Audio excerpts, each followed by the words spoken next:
하나님, 이 시간 하나님 앞에 기도드립니다. 사도 바울이 에베소 성도들을 위해서 간절히 기도했던 것처럼 이 시간 저희들도 함께 지체된 우리 형제자매님들을 위해서 중보기도 하기를 원합니다. 우리에게 지혜와 계시의 정신을 주시고 우리의 마음의 눈을 더욱 밝혀주셔서 하나님께서 왜 저희들을 부르셨는지, 그 부르심의 소망이 무엇인지, 그리고 우리를 위해서 예비해 두신 그 하늘에 썩지 않고 더럽지 않고 쇠하지 아니하는 그 영광스러운 기업이 얼마나 영광스러운 것인지, 또한 우리 가운데 역사하시는 하나님의 그 성령의 능력이 얼마나 큰 것인지 보게 하기를 저희들 원합니다. 이 세상이 다가 아니라 주님 다시 오셔서 주님이 영원한 왕이 되셔서 다스리시는 그 나라, 하나님이 약속하신 그 아름다운 약속의 나라, 오는 세상이 있음을 또한 보기를 원합니다. 만물 위에 주님 피로 사신 그 교회, 그 교회가 얼마나 영광스러운 것인지 또한 보기를 원합니다. 또한 교회의 머리 되신 만왕의 왕 되신 우리 주님께서 또 얼마나 높으신 분인지, 얼마나 거룩하신 분인지 더욱더 알기를 원합니다. 이 세상에 썩어질 것, 지나가는 것, 아무것도 아닌 것에 이제 더 이상 저희들 마음 빼앗기지 않기를 원합니다. 약속의 말씀대로 우리를 붙들어 살게 하시고 저들 나머지 삶이 한순간도 말씀에서 벗어나지 않도록 지켜주시고 저를 끝까지 믿음으로 생각하며 행하며 주님과 또 주님을 경외하는, 주님을 두려워하는 주의 자녀들과 함께 이 신앙생활 끝까지 걸어가기를 원합니다. 하나님 함께하여 주옵소서. 오늘 주님 주시는 말씀 믿음과 감사함으로 받게 하시고 한 말씀도 놓치지 않고 성령의 능력으로 우리 마음에 새기는 은혜와 축복의 시간 되게 하여 주옵소서. 죽기까지 사랑하신 그 사랑, 우리를 섬겨주신 그 거룩한 사랑 저희를 본받기를 원합니다. 형제의 허물을 보는 그 눈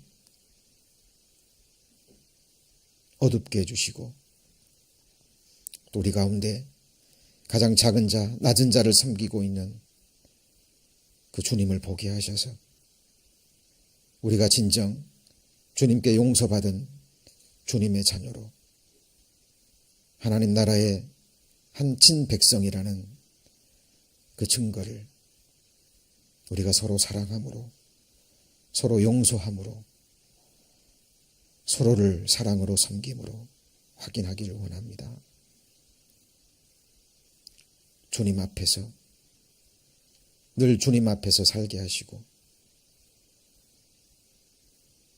그 삶이 하늘에까지 이어질 수 있도록 우리의 삶을 지켜주옵소서. 한 시간을 주께 의지하며 예수님 이름으로 기도드립니다. 아멘. 예.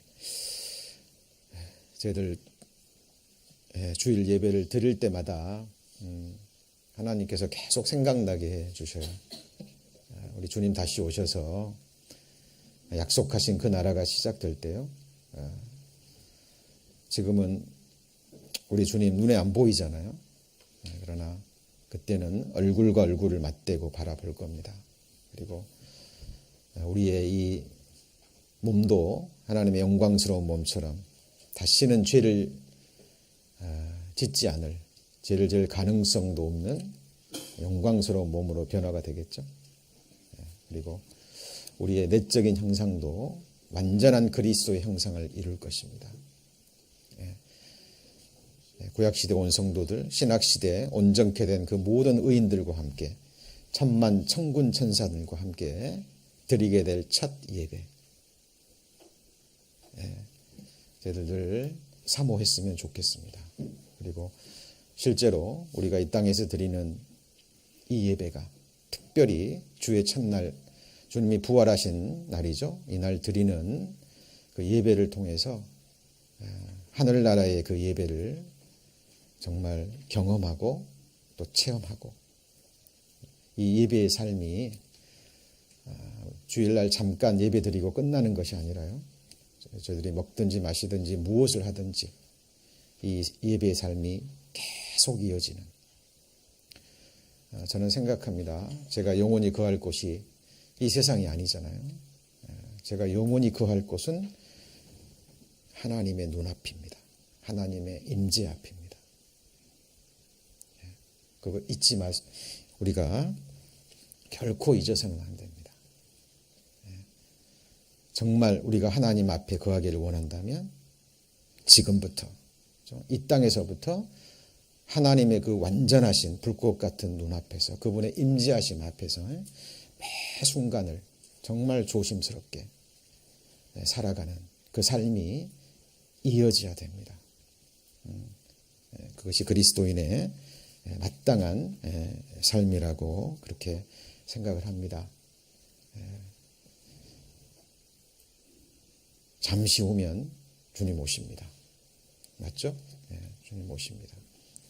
잠시 잠깐 후면 오시리가 오시리니 지체하지 아니하시리라 말씀하시죠. 그리고 성경 마지막은 이렇게 끝납니다. 아멘. 주 예수여 오시옵소서. 그 순간이, 그 날이 지금 다가오고 있죠. 우리는 언제일지 모르지만 그 날을 사모합니다. 그리고 그날, 그 순간 모든 것이 드러납니다.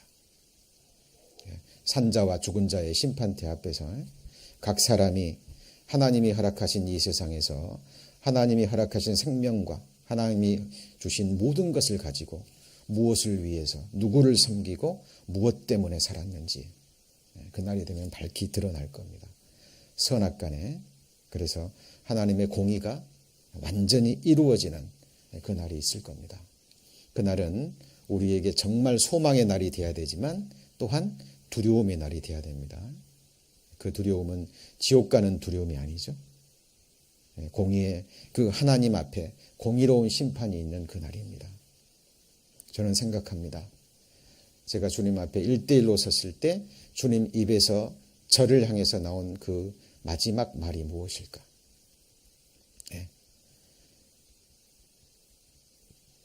소망이 되면서도 정말 두려운 그날입니다. 저희들 그 날을 생각하면서요, 저희들 오늘도 찬양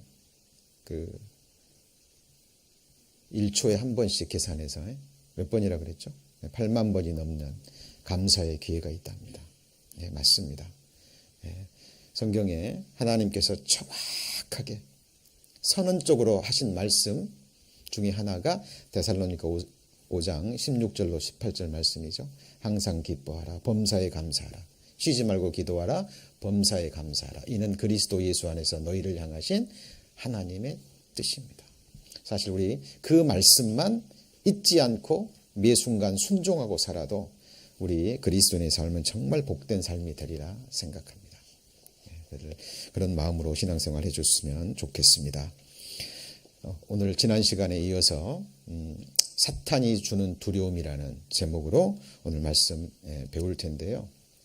오늘 말씀 배우기 전에 우리 지난 시간에 어떤 말씀을 배운지 잠깐 점검하고 넘어가고자 합니다. 우리 지난 시간 북이스라엘의 첫 번째 왕 누구였죠? 여로보암. 여로보암의 삶을 통해서 교훈을 받아보았습니다. 하나님께서 여로보암을 부르셔서 북이스라엘이라는 나라를 주셨죠. 열 지파를 주시고 북이스라엘의 왕을 삼아 주셨습니다. 그를 부르시고 그에게 그 왕의 권세와 나라와 백성과 그 큰 복을 주신 분은 누구시죠? 하나님이십니다. 그런데 그 여로보암이 그 하나님을 믿고 사랑하고 그 하나님을 섬기고 하나님을 두려워한 게 아니죠. 그 왕의 자리에 앉자마자 하나님을 생각하고 하나님의 말씀을 받은 것이 아니라 사탄이 주는 육신의 생각, 사탄이 주는 헛된 두려움을 받아들입니다. 그렇죠? 그래서 우리 지난 시간에 배웠던 것처럼, 그리고 오늘 본문에도 나온 것처럼 그가 왕이 돼서 가장 먼저 한 게 성을 쌓습니다. 세겜성을 쌓고 브누엘 성을 쌓고, 그렇죠? 그리고 그것도 부족하죠. 그 마음에 이르기를, 이스라엘 백성들은 1년에 3차례씩 예루살렘에 들어가서 제사를 드리는데 내 백성들이 예루살렘에 올라가면 그 남유다 예루살렘 왕 르호보암에게 그 마음이 넘어갈 거다. 그러면 결국 그들이 나를 죽이고 그들에게 돌아가지 않겠느냐라는 그 두려움에, 그 두려운 생각에 휩싸여 버립니다. 그렇죠? 그리고 그것을, 그 두려움을 극복하기 위해서 하나님 앞에 나가는 것이 아니죠. 사탄이 주는 생각을 받아들여서 금송아지를 만듭니다. 그리고 백성들에게 공포하죠. 이것이 너희를 애굽에서 인도해낸 신이라. 예루살렘에 갈 필요 없다. 이런 하나님 앞에 망령된 행위를 합니다. 자, 그때 정말 하나님을 섬기던 제사장들, 레위인들은요, 다른 성경에 보면 여로보암을 떠나갑니다.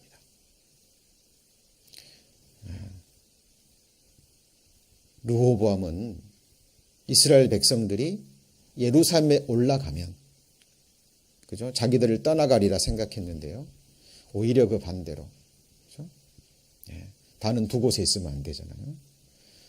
그래서 정말 하나님을 섬기고 하나님을 경외하는 제사장들, 레위인들은요, 또 그런 백성들과 함께 오히려 여로보암을 떠나서 르호보암에 건너가는 일이 나옵니다. 성경 다른 곳에 분명히 기록되어 있죠. 자, 이 여로보암은 이 사탄이 주는 두려움으로 인해서 하나님 앞에 큰 죄를 범하게 됩니다. 이것이 누구의 괴계라고요? 사탄의 괴계고 사탄이 주는 헛된 두려움입니다. 자, 그러면 하나님은 이 여로보암을, 이 망령된 죄악을 행한 여로보암을 하나님은 여전히 사랑하십니다. 그래서 그에게 돌이킬 수 있는 기회를 주셔요. 기회를 주십니다. 자, 오늘 전반부에는 열왕기 13장에 대해서 조금 배울 텐데요. 여기 몇 사람의 인물들이 나옵니다. 자, 늙은 선지자 한 사람이 나와요. 늙은 선지자. 그리고 자, 또 한 명의 하나님의 사람, 선지자가 나오는데 이 두 사람은 다 무명으로 나옵니다. 그리고 늙은 선지자의 아들들이 나와요. 자, 이 두 사람의 선지자와 또 늙은 선지자의 아들들의 그 삶을 좀 생각해 보면서 좀 우리가 교훈을 좀 받아보고자 합니다. 거기 열왕기상 13장 1절에 보시면, 자, 때에 하나님의 사람이 여호와의 말씀으로 인하여 유다에서부터 어디에 이르죠? 베델에. 여로보암이 쌓은 단이죠. 마침 여로보암이 단 곁에서 뭐하고 있죠? 분향하고 있습니다. 자, 왕은 분향하면 안 되죠. 그리고 이 단 자체부터가 지금 하나님을 섬기는 단이 아니에요. 여기서 드리는 제사와 섬김은 하나님이 아예 받지를 않으십니다. 역대하 26장에 나오는 우시야의 왕 이야기 아시죠? 그가 강건해졌죠. 하나님께 축복을 받아서 나라가 강성해졌고 많은 축복을 받았습니다. 그래서 우시야 왕이 마음이 교만해지잖아요. 그리고 왕으로서는 해서는 안 된 분향을 드렸습니다. 자, 그때 드렸던 단은 실제로 하나님이 섬김을 받으시는 여호와의 단이에요. 그런데 여기는 단 자체가 어때요? 하나님이 인정하시는 단이 아닙니다. 그러니까 지금 이 여로보암의 마음 상태가, 신앙 상태가 얼마나 지금 타락했는지. 근데 문제는 실제로 여로보암은 이것을 스스로 생각하기를 하나님을 섬기는 예라고 생각했던 거예요. 이게 뭐죠? 자기를 합리화시키는 겁니다. 합리화시키는 거예요. 지금 여로보암이 백성들에게 다른 사람을 섬기라는 게 아니에요. 여호와 하나님을 섬기라 그 말입니다. 그죠? 너희를 애굽에서 인도해낸 그 여호와 하나님을 섬기라. 눈에 보이지 않으니까 금송아지를 만들어서 지금 섬기는 겁니다. 어떤 형상을 만들어서. 그렇죠? 근데 이것이 하나님 앞에 망령된 죄라는 거예요. 이 죄가 계속되면 안 되잖아요.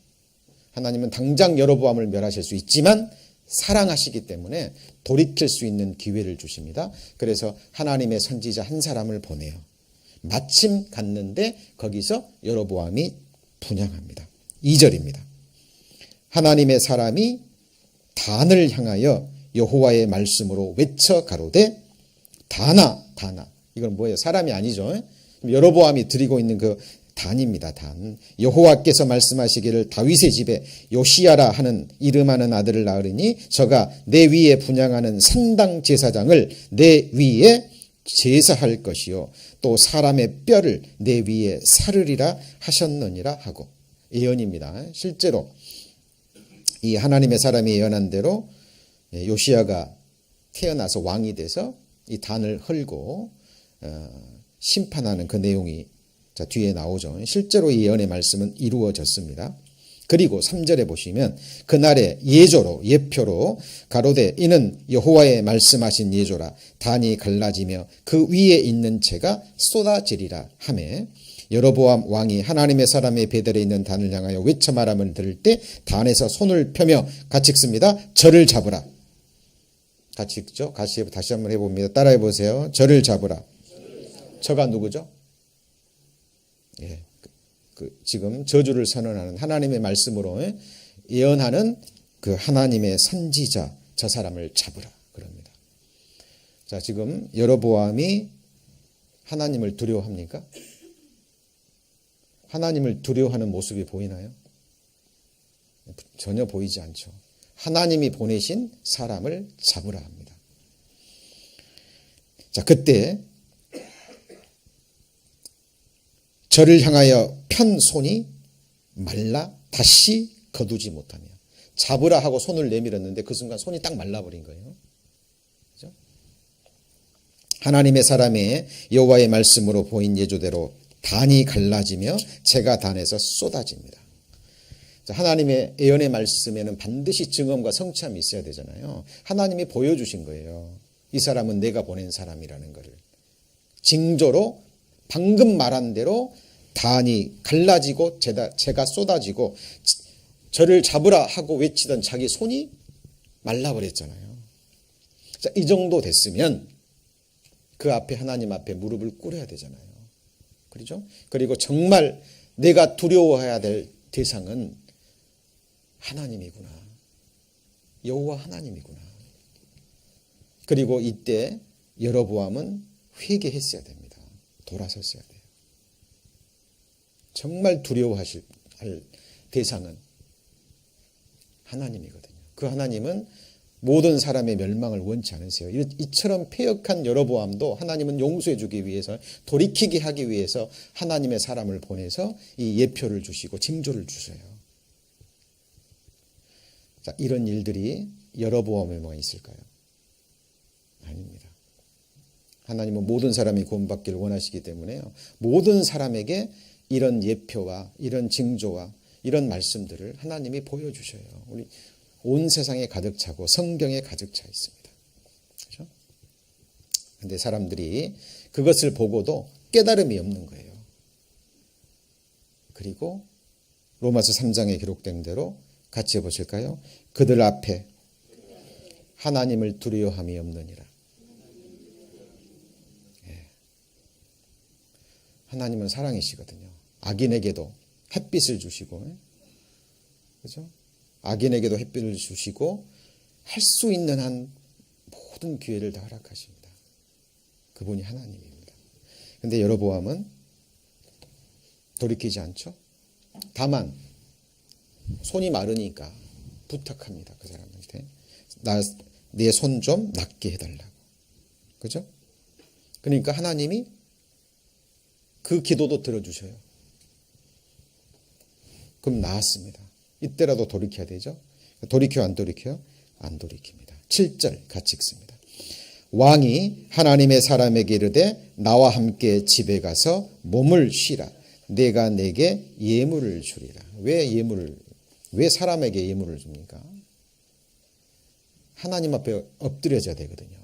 근데 이 여로보암은 지금 이 사실이 이 방금 있었던 사건이 백성들에게 알려지면 큰일 나잖아요. 그렇죠? 큰일 나는 거예요. 백성들이 자기를 떠나갈 수 있거든요. 그러니까 어떻게 해서든지 뇌물로 그를 매수하려고 했겠죠. 그런데 하나님은 이 여로보암의 마음도 다 아셨어요. 이렇게 할 것을. 그래서 이 하나님의 선지자에게 먼저 명을 내립니다. 자, 우리 성경을 읽을 때요. 영자님들 제가 항상 말씀드리잖아요. 그냥 눈으로 읽어가시면 안 돼요. 이 속으로 들어가서 하나님께서 왜 이렇게 말씀하셨는지 하나님은 다 보시고 아시는 분이거든요. 모든 사람의 마음의 중심, 계획들 다 아셔요. 모든 열방들의 미래의 계획들, 그들이 꿈꾸고 있는 것들 다 아십니다. 그래서 하나님께서 여로보암을 사랑하고 이 하나님의 선지자를 사랑하시기 때문에 미리 말씀하셨어요. 이 선지자에게. 너 거기 가서 베들에 가서 내 말만 전하고 어느 집에 들어가서도 누구에게 들어가서 떡도 먹지 말고 물도 마시지 마라. 내 말씀만 전하고 내가 내게 명한 것만 행하고 돌아올 때도 그 길로 돌아오지 말고 다른 길로 돌아와라. 하나님 아셨거든요. 여로보암이 어떻게 행할 거를. 그러니까 8절입니다. 하나님의 사람이 왕께 대답하되 왕께서 왕의 집 절반으로 내게 준다 할지라도 나는 왕과 함께 들어가지도 아니하고 이곳에서 떡도 먹지 아니하고 물도 마시지 아니하리니 이는 곧 여호와의 말씀이 내게 명하여 이르시기를 떡도 먹지 말고 물도 마시지 말고 왔던 길로 돌아가지도 말라 하셨음이니라 하고. 자, 하나님의 사람이 여기까지는 잘 순종하고 잘했죠. 그죠? 한 번의 시험을 이겼습니다. 그런데 사탄의 괴계는 끝까지잖아요. 끝까지입니다. 근데 11절에 보면 자, 베델에 누가 있죠? 늙은 선지자가 살더니. 이 늙은 선지자가 사는 곳은 어디예요? 자, 베델에 있으면 됩니까? 안 됩니까? 떠났어야 돼요. 여로보암이 다른 단을 쌓고 하나님 말씀대로가 아닌 자기 마음대로 제사장을 세우고 레위인을 세우고 하나님이 허락하신 단이 아닌 곳에서 예배를 드릴 때 제사하고 분향할 때 분별하는 자들은 이곳을 떠났어야 됩니다. 자, 늙은 선지자라 그랬죠. 한때 하나님 앞에 쓰임받은 선지자였겠죠. 근데 왜 안 갔을까요? 타협한 거죠. 베델에 살고 있는 늙은 선지자. 이 선지자의 이 비참한 삶을 좀 보겠습니다.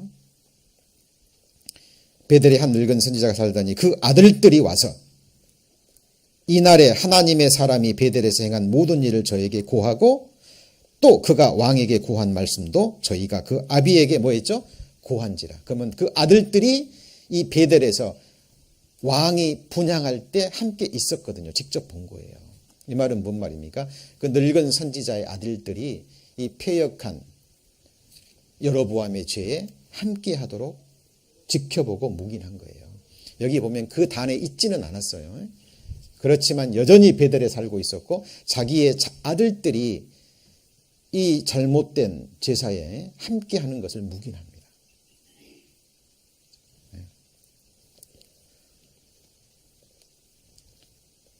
12절에 그 아비가 저에게 이르되 그가 어느 길로 가더냐 하니 그 아들들이 유다에서부터 온 사람의 간 길로 보았으니라.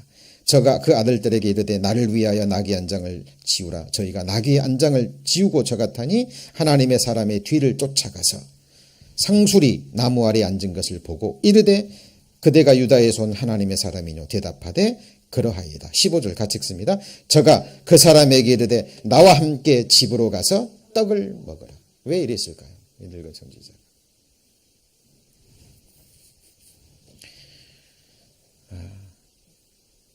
한때 하나님 앞에 선지자였기 때문에 자기의 삶에 대해서 깨닫고 느끼는 게 있었겠죠.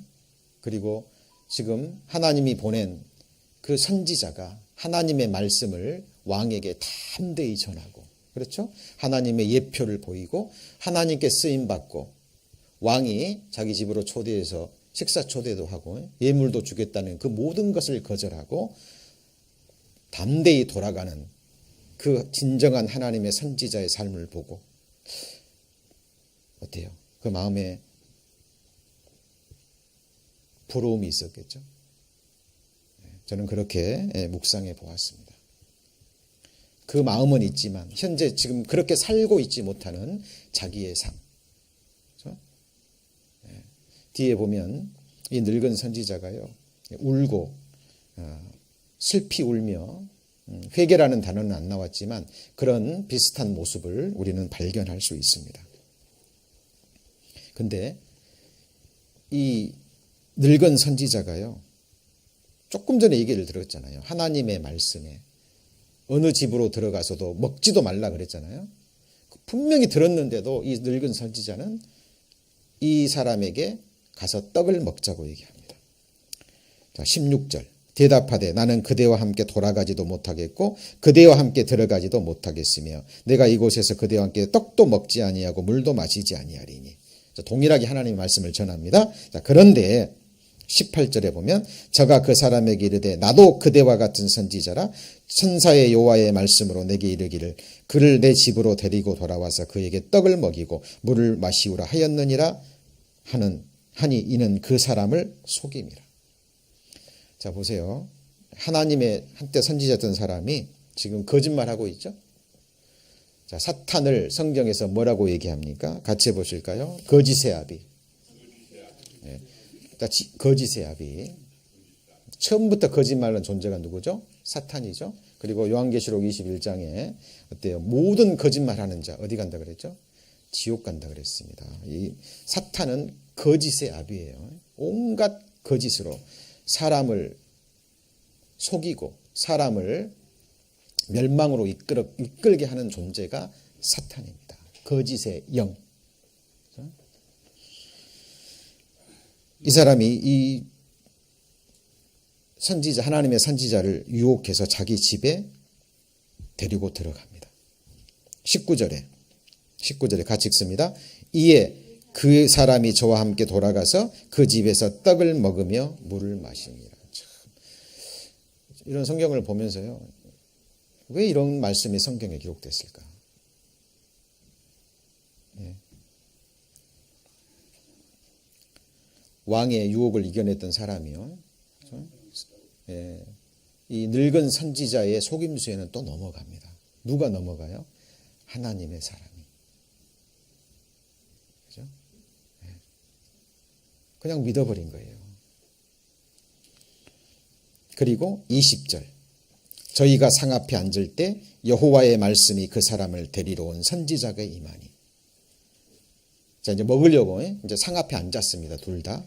그랬는데 여호와의 말씀이 그 사람을 데려온 선지자니까 어떤 선지자예요? 늙은 선지자입니다. 선지자에게 하나님의 말씀이 임하는데 참, 이 말씀을 읽으면서요, 이 늙은 선지자 얼마나 비참한 사람인가 생각해 봅니다. 왜요?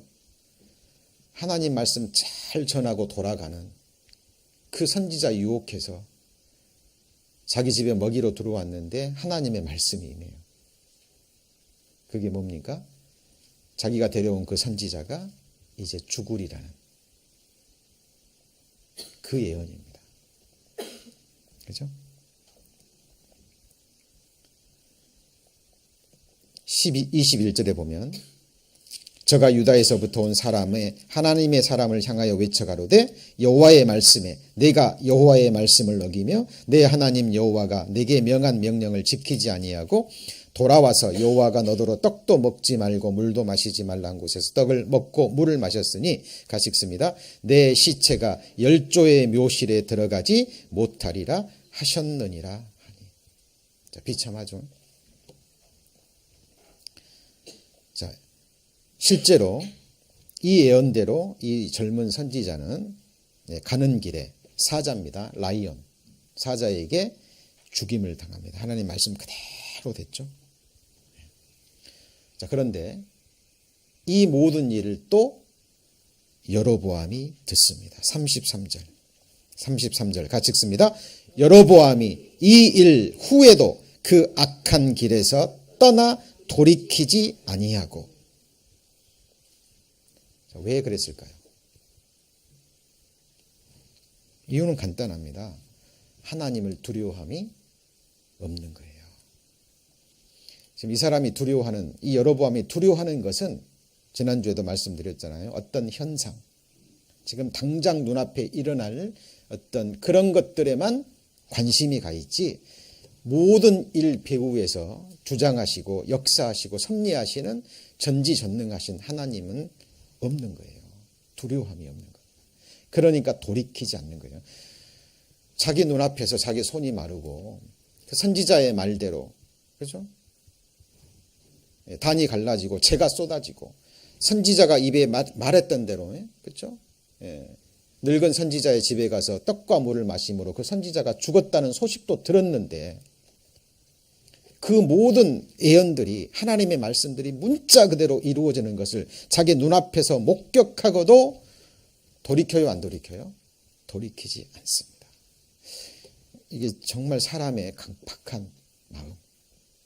이 뒤에는 누가 있을까요? 사탄이 있는 거예요.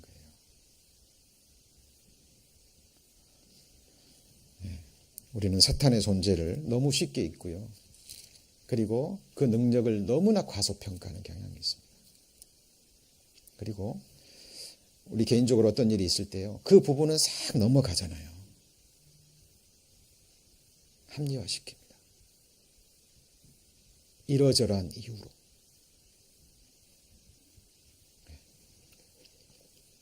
사탄은 그것을 노리는 겁니다.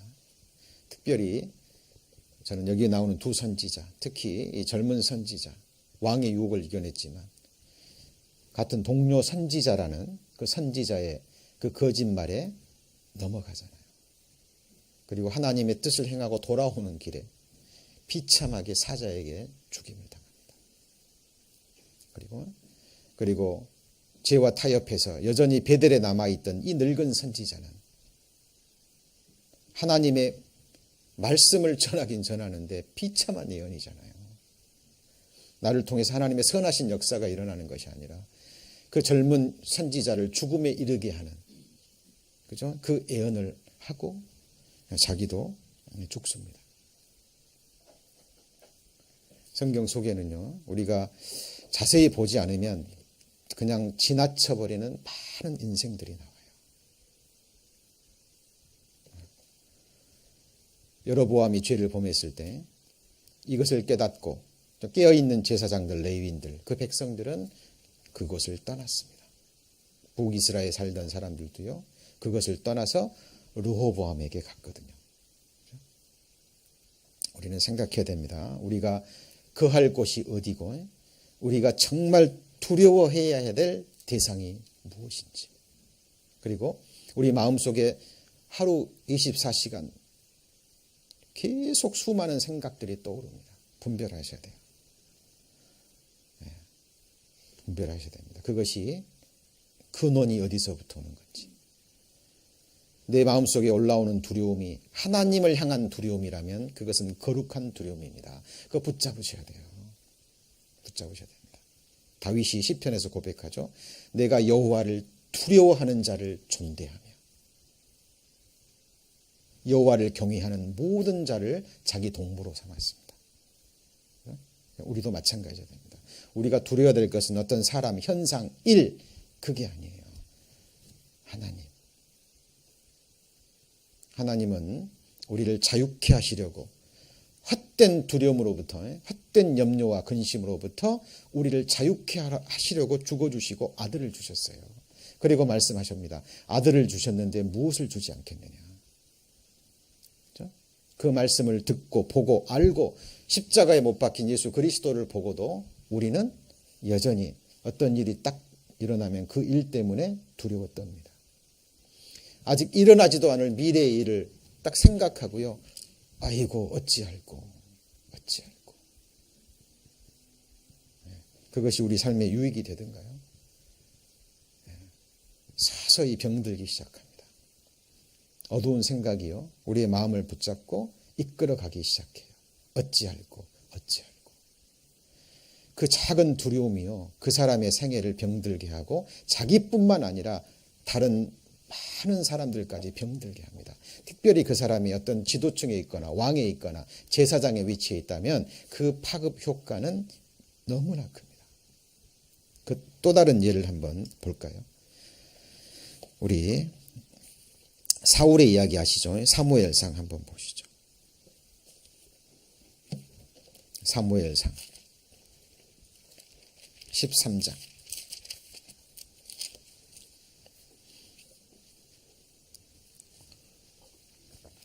성경에 이런 예는 성경에 너무나 많이 나옵니다.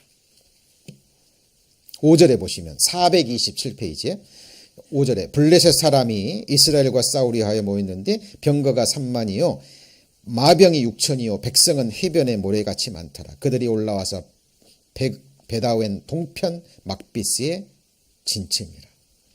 7절 보시면 어떤 히브리 사람들은 요단강을 건너 갓과 길르앗 땅으로 가되 사울은 아직 길갈에 있고 그를 쫓은 모든 백성은 같이 읽습니다. 떨더라. 자, 강한 블레셋 군대가요 이제 전쟁하기 위해서 진치고 쳐들어오기 직전입니다. 사무엘이 와서 제사를 지내준다고 했는데 정한 그 기한이 지나도 오지 않아요. 그러니까 백성들이 자기들을 떠나갑니다. 이때 사울 마음에 두려운 마음이 올라온 거예요. 큰일 났다 이제. 대적은 강하고 사무엘은 오지 않고 백성들은 나를 떠나고 그러면 이 사울은 어떻게 해야 될까요? 하나님 앞에 가야 되겠죠. 하나님 앞에 간구하고 하나님께 어떻게 할까요? 라고 묻고 기도하고 하나님의 응답을 기다려야 되는데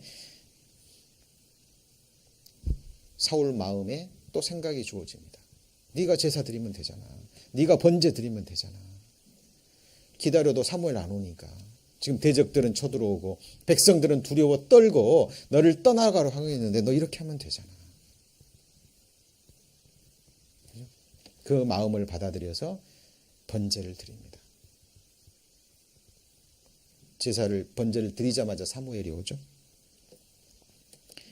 그리고 12절 이렇게 얘기합니다. 12절 같이 읽습니다. 이에 내가 이르기를 블레셋 사람은 나를 치러 길갈로 내려오겠거늘 내가 여호와께 은혜를 간구치 못하였다 하고 부득이하여 번제를 드렸나이다. 여러분이 부득이하게 이것이 사람을 멸망으로 이끕니다.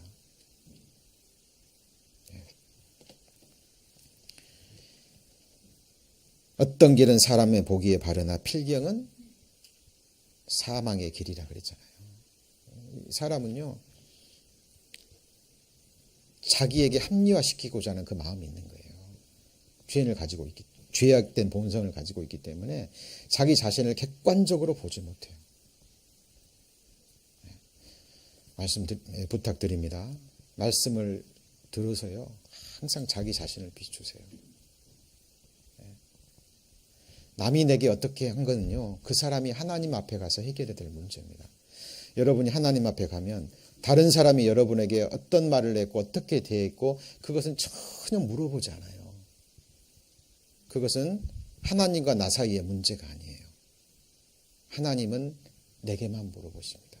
내가 내게 명한 것을 너는 어떻게 행했는지. 하나님 앞에 가면 핑계댈 수 있을까요 없을까요? 없습니다.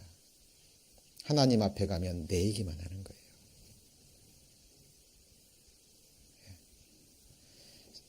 이 사울은 사무엘의 책망을 듣고 자기를 바라보고 그냥 다윗처럼 꼬꾸라지면 되거든요. 하나님 잘못했습니다. 하나님 제가 잘못했습니다. 그런데 사울은 계속 핑계댑니다. 부득이하게. 두려움 때문에 했거든요. 이 일이요 또 이어집니다. 사무엘상 15장. 15장에 보시면 이 내용 잘 아시죠? 하나님이 아말렉을 사울에게 뭐라 그랬죠? 진멸하라. 짐승까지도 어린 아이들까지도 진멸하라. 거룩한 명령입니다. 그럼 그대로 행했어야 돼요. 그런데 왕은 살려줍니다. 그리고 짐승들, 좋은 짐승들, 하나님께 제사 지내려고 살려 놓았다고 또 핑계를 대요. 그죠? 예. 자, 보세요. 사울이 다른 죄를 지은 게 아니라 하나님께 번제를 드린 거예요. 맞죠? 다윗처럼 간음죄, 살인죄를 한 게 아니라 전쟁에서 이기려고 하나님의 은혜를 구하려고 하나님께 번제 드린 거예요. 그렇죠? 이것도 다 죽이라 그랬는데 하나님께 제사 드릴 짐승은 있어야 되니까 좋은 짐승은 남겨둔 거예요. 하나님께 제사하려고. 사탄은 이렇게 해서 하나님의 사람들을요 조금씩 타락의 길로 이끌어갑니다.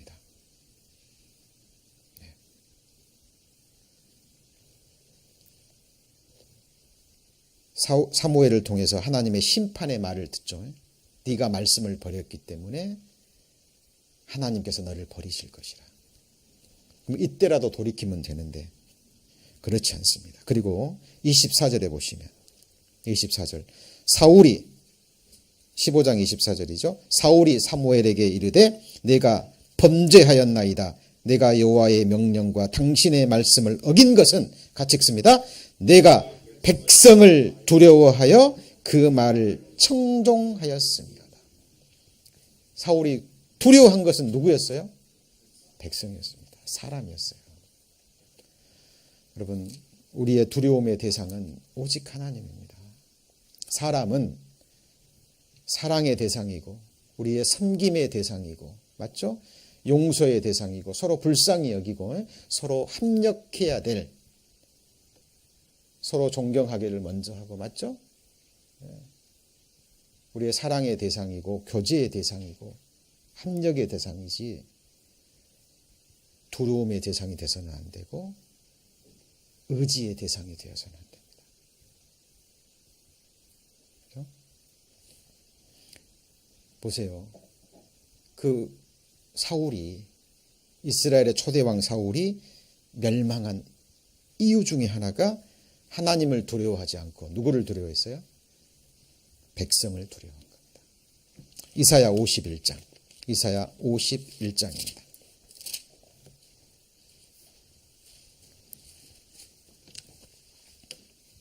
이사야 51장 7절입니다. 1029페이지.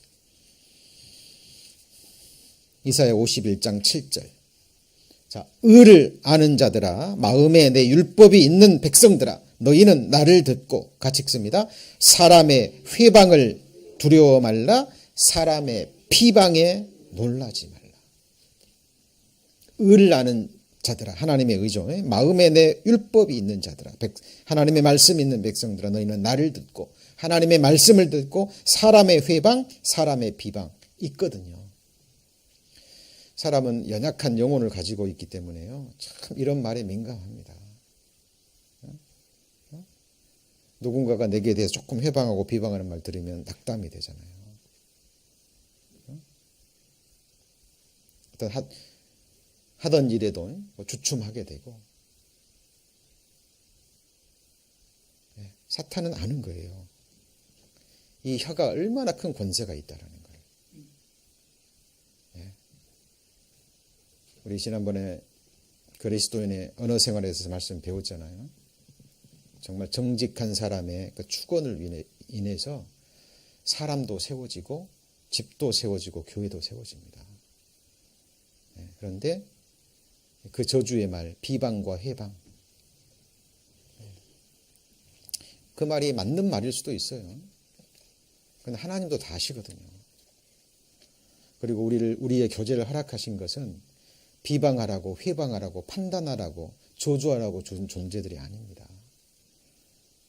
그 모습들을 통해서 서로의 부족함을 알고 서로 불쌍히 여기고 그 부족한 부분들을 내가 사랑으로 채우고 그것들을 서로 지고 서로 합력해서 하나님의 나라를 이루어 가라고 주신 건데, 교회는 주막과 같다 그랬죠. 주막은 병원의 역할을 해야 됩니다. 우리 다 구원만 받았지 온갖 허물 있는 존재들이잖아요. 그죠? 하나님 앞에 온전한 자가 누가 있습니까? 사탄은 알기 때문에 이러저러한 입술들을 통해서 이런 비방과 회방, 그걸 두려워하게 만들어요. 하나님의 일을 열심히 하다가도요, 이런 침륜에 빠져버려요. 그런데 하나님은 말씀하십니다. 그들의 회방, 그들의 비방, 두려워하거나 뭐라고요? 놀라지 말라. 어때요? 우리에게는 이런 부분이 없습니까? 정말 두려워해야 될 것은 사람의 입에서 나오는 그런 판단, 비방, 이게 아니라니까요. 정말 두려워해야 될 것은 우리가 하나님 앞에 섰을 때 그 마지막 심판대에서 내게 내려지는 선언. 그거 그 날을 기다리시고 그 표대를 향해서 묵묵히 걸어가셔야 돼요. 그리고 그 사람의 말과 비방에 민감하고 그걸 두려워할 것이 아니라 살아계신 하나님 말씀에 초점을 맞추고요, 이 말씀을 두려워해야 돼요. 성경이 내게 뭐라고 얘기하는지. 다른 사람이 다 나를 칭찬하고 다 나를 높이고 많은 사람들이 다 나를 따르고,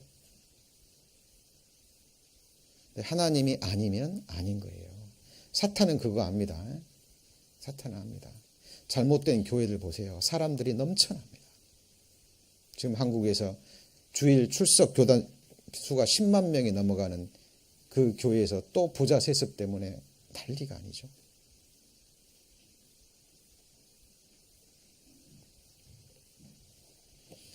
기억하십시오. 노아 시대 구원 얻은 사람이 겨우 8명입니다. 적은 무리예요. 좁은 문을 통과해서 끝까지 좁은 길을 간 사람은 적은 무리입니다. 오늘 하나님의 선지자에게 들었죠. 그 왕 앞에, 그 큰 권세에 있는 왕 앞에 가서 하나님의 말씀을 담대히 외치고 그 왕의 유혹을 거절하고 돌아오는 그 선지자가 한순간에 사탄의 그 거짓에 넘어가서 사자에게 죽임을 당하잖아요. 허무하지 않나요? 이런 예들이요, 교회사에 너무 많습니다. 우리 주변에도 너무 많아요. 어제 승리했습니까? 감사하셔야 됩니다. 오늘 승리했습니까? 감사하셔야 돼요. 그러나 깨어 기도하셔야 됩니다. 사탄은 승리에 취해 있는 그 사람 한순간에 넘어뜨릴 수 있습니다. 그렇죠? 로마서 8장에 보면 장례일이나 현재일이나 권세자나 천사나 권세자들이나 그 어떤 것도 그리스도 예수 안에 있는 하나님의 사랑에서 우리를 끊을 수 없다고 그랬거든요. 거기에 과거나 현재나 장례일이나 그 모든 것, 거기에 일도 포함됩니다. 우리를 두렵게 하는 그것들을 잘 보셔야, 실체를 보셔야 됩니다. 정말 우리가 두려워해야 될 것은 하나님의 말씀과 하나님 자신이에요. 그렇죠? 나를 듣고 내 말을 듣고 사람의 비방, 사람의 회방 두려워 말라. 8절입니다. 그들은 옥같이 좀에게 먹힐 것이며 그들은 양털같이 벌레에게 먹힐 것이로되, 같이 읽습니다. 나의 의인은 영원히 있겠고 나의 구원은 세세에 미치리라. 이 12절 가라사대 너희를 위로하는 자는 나연을 너는 어떠한 자이기에 같이 읽습니다.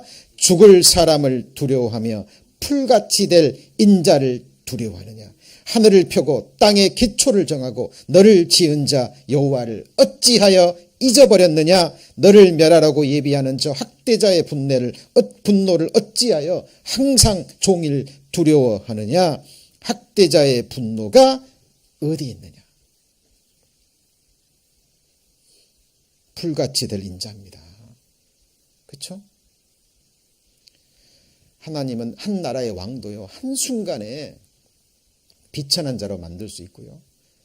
그 비천한 자를 한순간에 들어서 영광 위를 차지하게 하시는 분이에요. 하나님이 작정하시면 그렇게 됩니다. 그렇죠? 그러나 그 권세는 하나님 앞에 있는 거예요.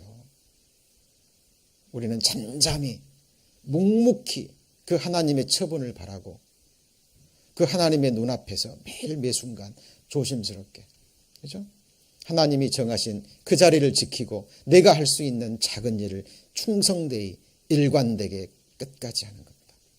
묵묵히. 마지막 주님 앞에 섰을 때 그 주님 입에서 나오는 그 한마디를 두려워하는 가운데 저는 정말 그 주님의 선언 듣고 싶어요. 첫 번째 회개한 자라는 것. 그렇죠? 하나님 앞에 회개에 합당한 열매를 맺고 복음을 믿은 자로. 맞죠? 하나님의 한 백성으로. 하나님이 내게 맡기신 작은 일. 성경에는 큰 일이 없습니다. 같이 해보시죠. 지극히 작은 일. 하나님 우리 아십니다. 하나님 앞에 큰 일을 하려 하는 사람의 마음을 보셔요. 그 중심에 뭐가 있는지. 혹시 사람 앞에 영광받고 사람 중에 높임받고자 하는 마음은 없을까요? 예. 시골 교회 이런 데는 잘 안 가려고 그런다 그러죠. 목회자들도. 예. 어떻게 해서든지 도시로. 그죠? 16절 같이 읽습니다. 내가 내 말을 내 입에 두고 내 손그늘로 너를 덮었나니 이는 내가 하늘을 펴며 땅의 기초를 정하며 시온에게 이르기를 너는 내 백성이라 하려 하였습니다. 내가 내 말을 내 입에 두고 내 손그늘로 너를 덮었답니다. 이러면 됐잖아요. 이러면 됐습니다. 이 성경 속에는 제가 오늘 드린 말씀 외에 이러한 예들이 너무 많습니다. 출애굽기 1장에 나오는 그 산파 두 여인 알죠? 부하와 십부라 하는 두 믿음의 여인입니다. 애굽 왕이 불러서 직접 말합니다. 이스라엘 여인들이 일을 할 때 남자면 죽여라, 여자면 살려주고. 근데 직접 명을 들었습니다. 그 당시 애굽 왕 아시죠? 신 자체입니다. 왕의 말이고 법이에요.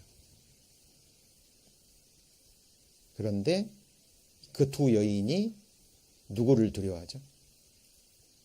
누구를요? 눈에 보이는 왕을 두려워한 게 아니라 같이 해보시죠. 하나님을 두려워해요. 진짜 잠깐 그 말씀 지나가고 그 두 여인은 다시는 나오지 않아요. 그렇지만 대단한 믿음의 여인들입니다. 우리 자매님들 어떠실 것 같습니까? 내가 그 위치에 있다면. 예. 성경은 말합니다. 그 여인들이 여호와를 경외하였으므로, 여호와를 두려워하였으므로 그 여인도 살려주고요. 그 집을 왕성케 하십니다. 에스더 이야기 아시죠? 처음에는 두려워합니다. 왕을. 왕이 나를 부른 지 지금 한 달도 넘었는데 그 당시에는 그 바벨론 왕이 부르지 않았는데 왕 앞에 나가잖아요. 그러면 옆에 호위하는 병사들이 왕비건 누구건 신하건 상관이 없습니다. 왕이 부르지 않았는데 왕 앞에 나가면 그 자리에서 목을 쳐버려요. 살 수 있는 방법은 딱 한 가지입니다. 왕이 부르지 않았는데 왔잖아요. 가지고 있는 금호를 내밀지 않으면 그 자리에서 목이 달아납니다. 얼마나 두려워요. 에스더는 처음에는 그 두려움에 사로잡힙니다. 그러다가 돌이키죠. 정말 두려워할 분은 여호와 하나님이라는 것을 압니다. 자, 에스더 성경의 특징 중에 하나가요. 보시면 여호와, 하나님, 주, 믿음, 기도 이런 신앙적인 단어가 한 번도 나오질 않아요. 딱 하나 나오는 게 금식이라는 게 나오는데 그래서 이게 정말 하나님의 정경인지 그죠? 예, 이게 선택될 때 굉장히 논란이 있었던 성경입니다. 그러나 에스더 성경처럼 하나님의 섭리가 드러나는 책도 많지 않아요. 여인의 이름으로 기록된 성경이 몇 개 있죠? 룻과 에스더입니다. 그 왕의 두려움을 극복하고 죽으면 죽으리다 하고 나갑니다. 그리고 자기도 살고 온 백성을 살게 합니다. 우리 형제님들 정말 우리가 두려워해야 될 분은 누구라고요? 하나님 한 분뿐입니다. 어떤 현상, 어떤 일, 사건, 사람. 천만인이 나를 둘러치려 하고 군대가 나를 치려고 일어나더라도 그리스도인은 요동하지 않아요. 하면 안 돼요. 죽고 사는 것 하나님의 손에 달린 겁니다. 맞죠? 우리 병들고 죽고 하는 것 모든 것 하나님의 권세에 달린 것. 그걸 인정한다면 그 앞에 우리는 무릎을 꿇고 온전히 내어 맡겨야 됩니다. 믿음으로. 살리시든지 죽이시든지. 맞죠? 하나님 앞에 합당하면 쓰임 받을 것이고 안 그러면 버려지는 겁니다. 하나님의 일꾼을 세우고 버리는 것이 하나님의 권세에 있는 겁니다. 맞죠? 우리는 함께 신앙생활하는 우리 지체들 다 하나님이 세우신 하나님의 일꾼들이에요. 내 일꾼이 아닙니다. 정말 두려워해야 될 것이 있습니다. 우리 함부로 말해서는 안 될 것이요. 누구누구는 내 사람이다. 그런 말 있으면 돼요? 안 돼요? 안 됩니다. 특히 목회자들 이런 말 많이 하거든요. 모두 다 하나님의 사람입니다. 맞습니까? 부부관계도 마찬가지입니다. 아내, 내 아내이기 전에 누구의 아내예요? 하나님의 아내입니다. 내 형제이기 전에 하나님의 사람인 거예요. 그 하나님을 인식하면 두려움이 올라옵니다. 그거는 사람을 두려워하는 게 아니에요. 누구를 두려워하는 거죠? 하나님을 두려워하는 거예요. 하나님. 저희들 외적인 것에 마음 빼앗기지 말고요. 우리 내 마음의 중심의 신앙 하나님 앞에 지켰으면 좋겠습니다. 저는 최근 들어서 이 한 가지를 계속 생각합니다. 우리가 승리할 수 있는 제 믿음의 분량으로 볼 때 승리할 수 있는 우리가 신앙생활 끝까지 할 수 있는 유일한 길이라고 생각합니다. 마지막 말씀으로 이 말씀 읽고 마치죠. 히브리서 12장입니다. 히브리서 12장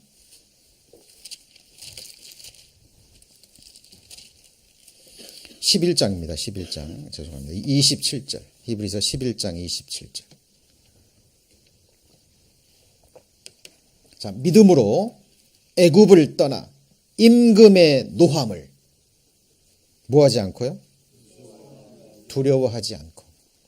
믿음으로 애굽을 떠나 임금의 노함. 애굽 왕의 그 분노를 두려워하지 않고 곧 같이 읽습니다. 보이지 아니하는 자를 보는 것 같이 하여 참았으며. 자, 한 가지 여쭤보죠. 이 가운데 우리 주님이 계시면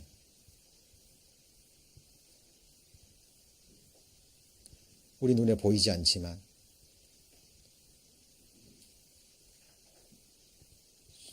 전지전능하신 주님께서 우리 교회의 반석이고 우리 교회의 머리가 되시고 우리 교회의 주인이 되신다면 그러면 됐지 않습니까? 예. 보이지 아니하는 그 하나님을 보는 것처럼 창세기 17장에 아브라함에게 나는 전능한 하나님이라 아브라함에게 말씀하셨죠. 같이 해보실까요? 너는 내 앞에서 행하여 완전하라. 다윗은 여호와를 항상 내 앞에 모셨습니다. 그가 내 우편에 계심으로 요동치 않았어요. 사도 바울은 말씀을 전할 때 그가 내 옆에 서서 항상 간극히 하신다고 그랬어요. 이유는 딱 한 가지, 내 입에서 전도의 말씀을 전해줘서 믿지 않는 자로 하여금 듣게 하려고. 그렇죠? 예, 우리도 나머지 생에 우리 가운데 거하는 주님을 바라보고요. 예, 그리고 우리가 두려워야 될 분은 오직 주님과 주님의 말씀뿐입니다. 그렇죠? 그리고 믿음과 소망 가운데 끝까지 이 길 걸어가기를 소망합니다. 기도하시겠습니다. 하나님, 감사합니다. 주의 첫날 이렇게 주님 앞에 나와서 하나님을 경외하는 하나님의 사람들과 함께 하나님을 예배하며 또 하나님을 높이며 하나님의 귀한 말씀 또 마음으로 받게 하심을 하나님 감사합니다. 오늘 주신 말씀 또 악한 영들이 앗아가려 할 것입니다. 성령의 능력으로 우리 마음판에 새겨주시고 우리 마음의 눈을 밝혀서 우리 가운데 임재하고 계시는 우리 교회의 머리 되시는 주님의 교회를 세워가고 계시는 우리 주님 믿음의 눈으로 바라보고 그 하나님과 함께 끝까지 이 신앙의 길 함께 하기를 원합니다. 이제 2017년도 저물어 가고 있습니다. 하나님, 저희들 기도로 주님 허락하신다면 다가오는 새해를 준비하게 하시고 그 주님의 그 계획 속에서 우리 각인에게 원하시는 그 일이 무엇인지 기도하게 하시고 또 순종하게 하셔서 오직 하나된 모습으로 합력하여 주님의 영광과 복음만을 위해서 살아가는 저희들 나머지 생이 될 수 있도록 하나님 축복하여 주옵소서. 모든 것 주께 의지하며 저희를 사랑하시는 예수님 이름으로 기도드립니다. 아멘. 다들 안녕하세요. 안녕하세요. 요즘 환절기라 날씨 온도차도 많고 그런데 다들 감기 조심하시고요. 오늘 간단하게 광고 안내 말씀드리도록 하겠습니다. 금일 모임 안내가 오늘 식사 후에 자유교제가 있는 날입니다. 서로 주님 중심으로 즐거운 교제들 하시기 바라고요. 찬양팀 모임이 오후 2시 30분에 본당에서 있고 성가대 모임이 오후 3시에 본당에서 있습니다. 금주 모임 안내는 목요 성경 공부 모임이 매주 목요일 날 오후 7시에 교회당에서 있으니까 다 같이 많은 참여 부탁드리고요. 그리고 11월 19일이 추수감사 주간입니다. 감사 헌금 봉투가 저번에 말씀 저희가 의논했듯이 마련되어 있으니까 주님의 은혜에 보답하실 분들은 이용해 주시면 되고요. 그리고 오늘 토요일 이성화 자매님이 같은 노스 할리우드 지역으로 이사하시는데 다들 기도로 함께 해주시고 새로운 주소 추후에 광고해 드리도록 하겠습니다. 제가 지금 혓바늘이 돋아갖고 살짝 발음이 뭉개지는데 다들 이해해 주시고요. 오늘 찬양은 찬송가 474장 이 세상에 근심된 일이 많고 다 같이 찬양하시겠습니다. 찬송가 474장 이 세상에 근심된 일이 많고.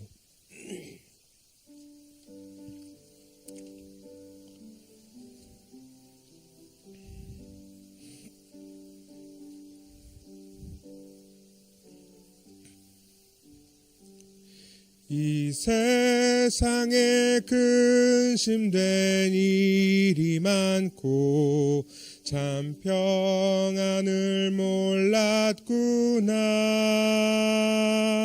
내 주 예수 날 오라 부르시니 곧 평안히 쉬리로다.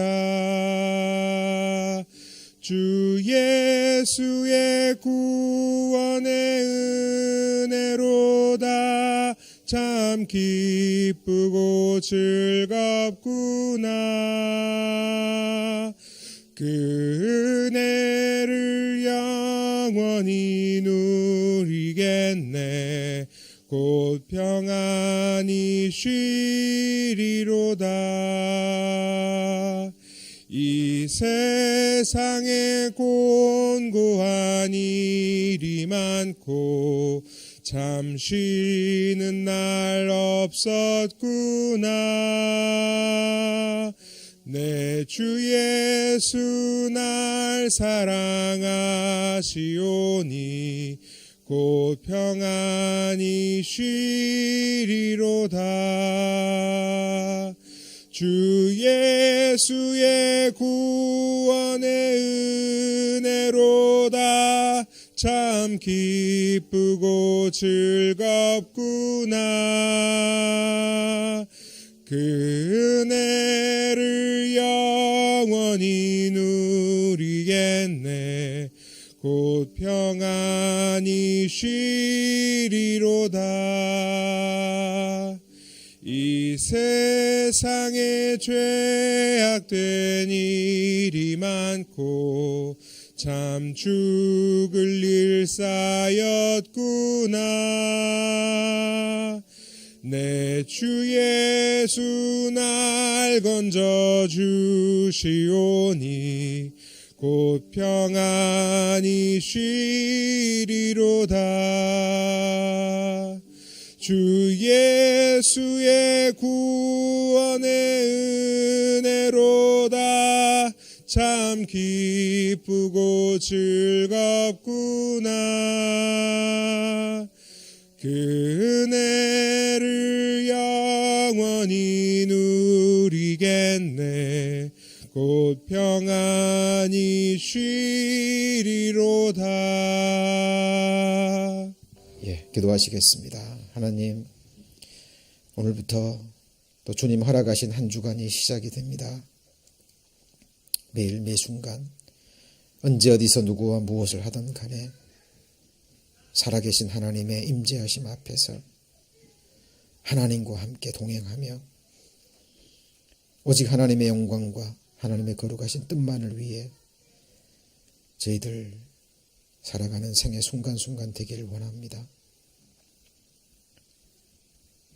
하나님의 영광을 위해서 또 주님의 일을 위해서 저희들의 건강 늘 강건하게 지켜주시고 우리의 마음 또한 늘 총명하게 하나님의 말씀 안에 깨어 기도하는 심령 되게 해주시고 무엇보다 주님이 우리를 사랑하신 것처럼 주님이 우리를 용서하신 것처럼 그렇게 용서하며 사랑하며 서로 불쌍히 여기며 우리가 받은 그 사랑을 뜨겁게 나누는 귀한 사랑의 공동체가 될 수 있도록 하나님 더욱 역사해 주옵소서.